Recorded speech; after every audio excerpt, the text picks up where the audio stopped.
Hey, what's up, guys? It's Rahul, and I've got a really interesting and weird college game to talk about with you today. This is the story of how one of the best scorers in the country was able to win a game without scoring a single point. And the player I'm talking about is Steph Curry. While Curry was at Davidson, he was schooling defenders with his ball handling and shooting abilities every night. Some of his critics called him a shooting guard in a point guard's body, but he was actually one of the most skilled passers on the college level. So it often became a matter of just picking your poison. Opposing coaches knew that Curry was lethal everywhere up to 25 or 30 feet, so they would experiment with different defenses to just limit his points and give themselves a better chance to win. There really wasn't any way of beating him when Curry was dropping 30 or more, at least in college. So coaches would try a box and one or a triangle and two defense, switching defenders constantly to keep Curry guessing. Sometimes they would even leave his teammates wide open just to see if he would be willing to pass the ball. But one coach didn't just try something new.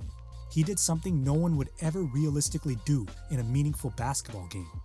Coach Jimmy Patsos decided to smother Steph Curry entirely and let his teammates do all the work. And I'm not talking about ball denial or double teaming Curry once he gets the ball.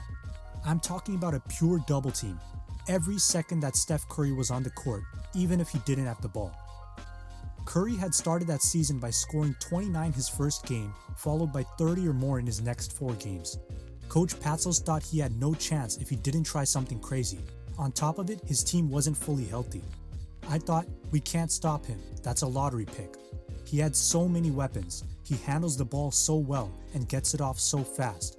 I knew there was no way we're beating them if he puts up 30 points, so let's try something else. So the plan was a modified triangle and two. 2 defenders would shadow Curry everywhere on the court, and the other 3 Greyhound players would figure it out with the remaining 4 Davidson players. They legitimately decided their best chance of beating Steph would be to play 3-on-4.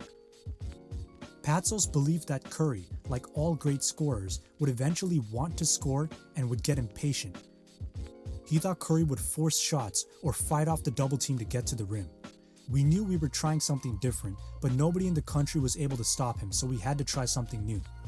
So when the game started, Curry fought through a double team and missed his first shot. After a couple of possessions, he realized what was happening. Davidson called a timeout 3 minutes into the game with the score tied at 4. Curry came to the bench and said, "Coach, I'm just going to stand in the corner."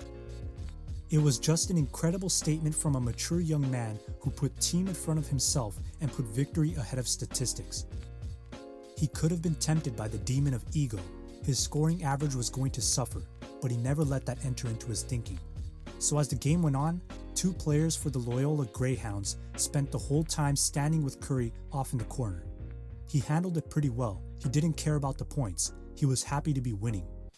Curry watched every play, cheering as his teammates scored, and he showed no signs of frustration or anger or any interest in trying to get his own points. That's when I thought, oh no, we're in trouble. Curry's teammates closed the first half with a 35-8 run. At halftime, Patsos told his players it might be time to try something else, but they ultimately decided to stick with the plan, hoping Curry's team would somehow struggle and give them a chance to get back in the game. Davidson won the game 78-48. Without scoring a single point, Steph Curry actually helped his team win. His final stat line was 0 for 3 from the field with 3 rebounds and 3 assists. Coach Patsos said the quote from the beginning of this video, and he made himself sound like he was more interested in being the guy who held Curry's scoreless than actually win. People thought he sacrificed the game just to be the guy that was able to hold the 30-point per game scorer to 0. Afterward, he said that his message was taken without context, but it sounds pretty bad to me. And anyway, he still lost the game. I thought I could trick him. I didn't. Make no mistake, he outsmarted us. He was happy to pass, never complained, a true gentleman. My hat's off to him. At the time, I didn't know he was that smart. He has great composure. Would J.R. Smith be able to do that? Would Kobe or Michael Jordan? Besides the fact that Patsos just put J.R. Smith in the same sentence as Kobe or Jordan, you have to admit this was a really ballsy strategy, even if it didn't work. I had to make this video because it shows just how unselfish Steph Curry really is. To do something like that while he wasn't in the NBA yet is a pretty big deal. Most players trying to make it to the NBA draft wouldn't risk their numbers, but Curry had no problem sacrificing for the team's win. and we can see how his selflessness has rubbed off on the Warriors and helped him out in his professional career. That's all I got for now. Let me know what you guys think about this modified triangle and 2 strategy.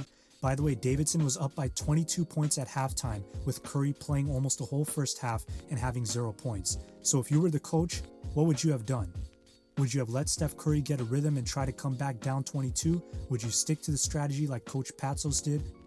Let me know in the comments below. Remember to subscribe if you're new, and as always, stay tuned for the next one.